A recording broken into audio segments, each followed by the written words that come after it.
Hey, I'm Jamey from Stonemaier Games, and today I'm going to talk about my favorite mechanism in the Transformers deck building game, which looks like this.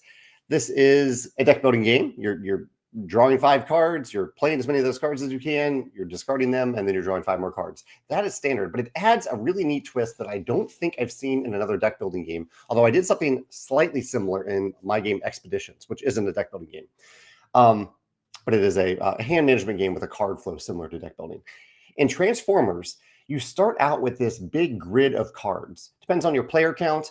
I believe we were playing with a 4x4 grid as shown in this photo, and all the cards are face down. So there's a sense of exploration. You don't know what cards are out there.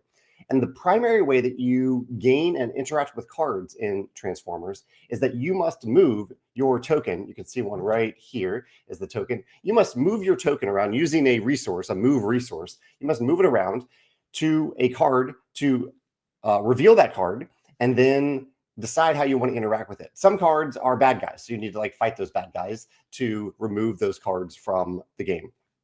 Some of them, or many of them, are cards that you want to gain to your deck. So unlike other deck building games where there's a kind of an abstract card row where you gain cards from, in Transformers, you have to go to the card that you want to add to your deck or interact with at all and be on that card, and then you can interact with that card.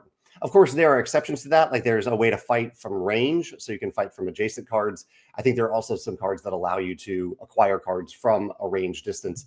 But for the most part, you are moving around to be on the card that you want to interact with. And I think this relates to the Transformers theme well, and it ties to one of the things that you can do in the game, which is that you can transform from a car or a vehicle to a transformer. When you're in vehicle form, it's easier for you to race around this board and get to a specific card. But in transformer form, you have a better chance of interacting with the cards.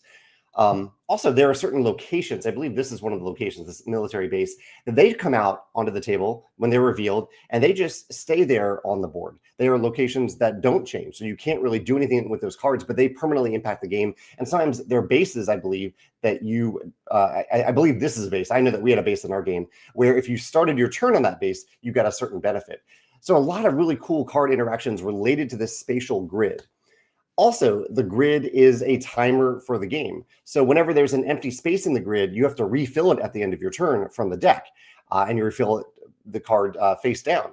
And so this also becomes a timer for the game where this helps you determine how long the game will be and how basically you need to discover certain cards, 3 different bosses over the course of the game. And so you are putting them in the grid. You don't know where they are or when you've put a boss out, but you know that you need to interact with cards to move through the deck. And so the grid itself, interacting with the grid itself becomes the game's timer so that you can get to those boss cards. Really neat spatial system for a deck building game.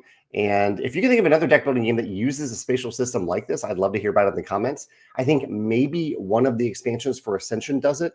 A pirate themed one kind of comes to mind, but I don't really know. But let me know about that in terms of the spatial element of it. I think Transformers did it really, really well here. Thanks.